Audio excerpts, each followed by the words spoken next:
To declare one impactful and powerful testimony, let us all welcome a 144 leader from the Highly Favored Network, Mr. San Lagumbay.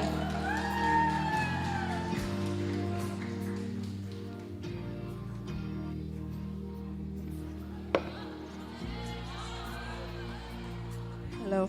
Victorious morning, everyone. I am Rosandi Lagumbay, a 144 leader of Pastor Charlie and Pastora Eunice. Thank you, Dee and me, for this opportunity to share my life's testimony. So, I am from Highly Favored Network, and my leader is Ma'am Maria Victoria Go, our beautiful and anointed leader. Ready na mo? So, growing up in Sunday school, I learned all the stories of Jesus. I had the love of my family at home, but I felt a quiet void knowing we were not all sharing the same spiritual home on Sundays. Tago-tago pa to si mama sa una mo simba, tapos ubanon mi niya ni kuya.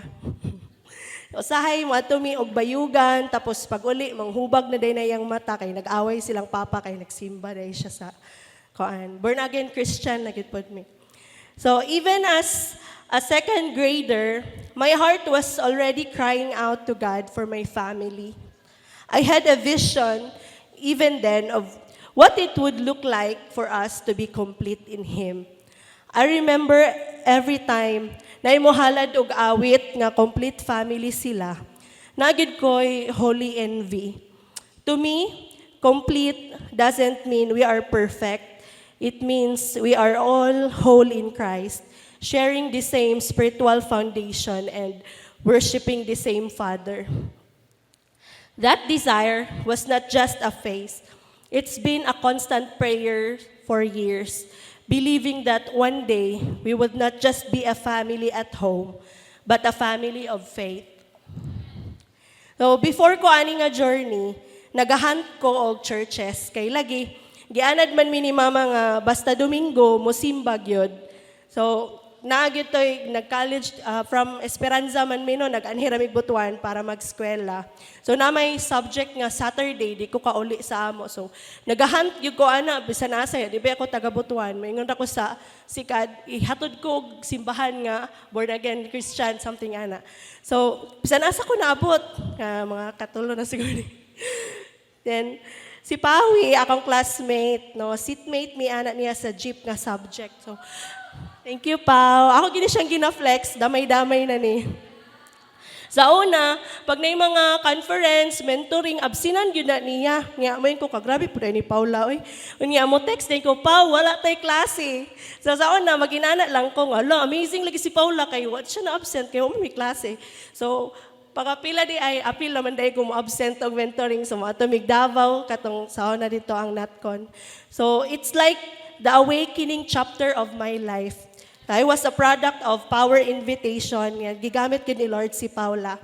So by December 12, 2014, I made a formal vow, such as kana officially accepted Jesus as my Lord and Savior, joining the EGR, and took public step as baptism.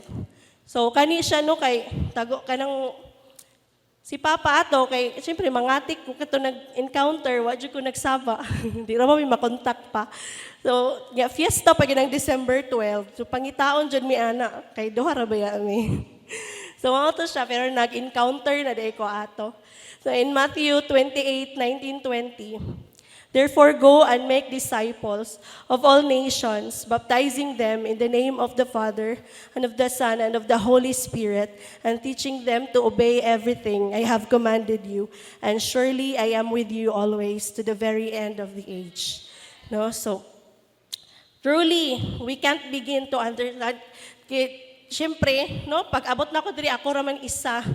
Kaya si Kuya, mag-aulian, kaya wala naman siya klase sa Saturday. No? So, kanang tinuod nga iya kong kanang ang goal lang namo diri is mahuman, then siguro balik sa Agusan del Sur para manarbaho. So, that's the goal before. So truly, we can't begin to understand the mind of God, but we can learn a lot about Him through His Word. In Proverbs 16:1, we humans make plans, but the Lord decides where we will go. So the prayer I started in the second grade likely became more or urgent. I am no longer just a child waiting.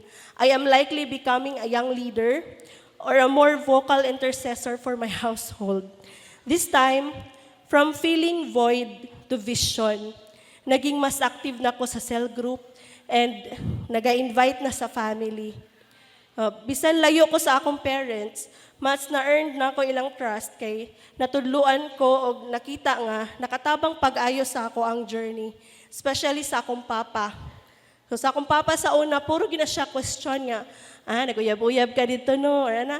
Sa pagtanaw niya rin pa, bawal po na uyab-uyab sa journey, ay ka na akong gusto, no? So mas nakuan siya and kanang from Catholic school mo ko, kana bang, it is not about religion yun, no? Mas natulo siya nga, it's about your relationship with God. No, so dito niya na feel nga kana bitang condemnation, no? So about relationship gid siya kay God. So nabutang ko niya diri and in Psalm 68:6, God settles the solitary in a home. So nato ani nga version nga God sets the lonely in a family. So bisag ako pa to diri isa, no, pero gibutang ko niya ani nga family. Very important yun nga naatay community gospel.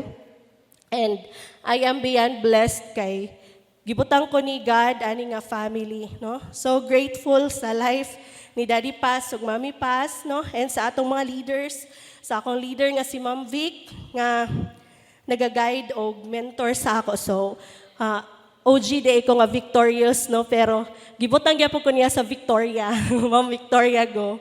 So grabe gid si Lord, no? So handpick kayo pagkakuan. Indeed, He is working through others in my life. Listen to the solid advice you get from fellow Christians and spiritual leaders. They are the voice of God speaking to you. Sa una, maglikay-likay ko ilapas, no? Mag-commit sa calling kay basin dili ko kabalo. Pero sa gingon pa ni Bishop Oriel nga, hindi mo alam na kaya mo na pala, or hindi mo alam na alam mo na pala. No? So just say to your calling and just say yes to your calling and take the opportunity to serve our King. Karon, part ko sa process team and admin sa SOL2, ga-build sa akong team of 12 o ga-join sa CSU Hangouts and part sa Wild Sons Committee. Isapod ko sa mga teachers sa kids ministry. So mga parents, dili gyud nato ikawang no ang pag-send sa mga anak sa every Sunday school kay dako kayo ni agtabang especially sa ilang spiritual growth. I myself can testify how my childhood faith become an adult advocacy. Every time I share a win, I'm reminded that my blessings are always bigger than my problems.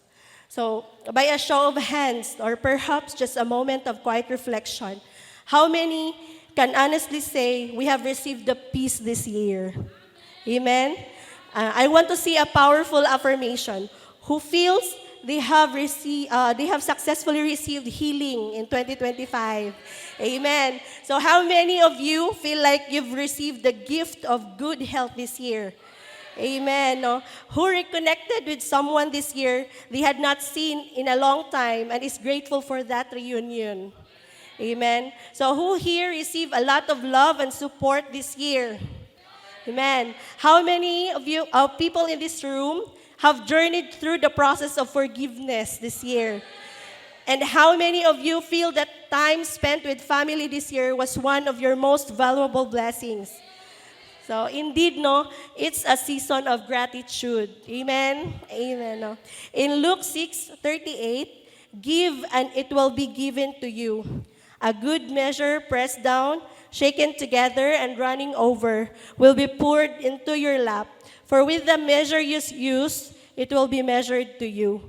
So last year, no, sa G12 NatCon, all expenses paid by the company. Thank you, Kuya Ronnie and Ati may ka sa panalangin, no? Panalanginan pagid mo ni Lord, ana.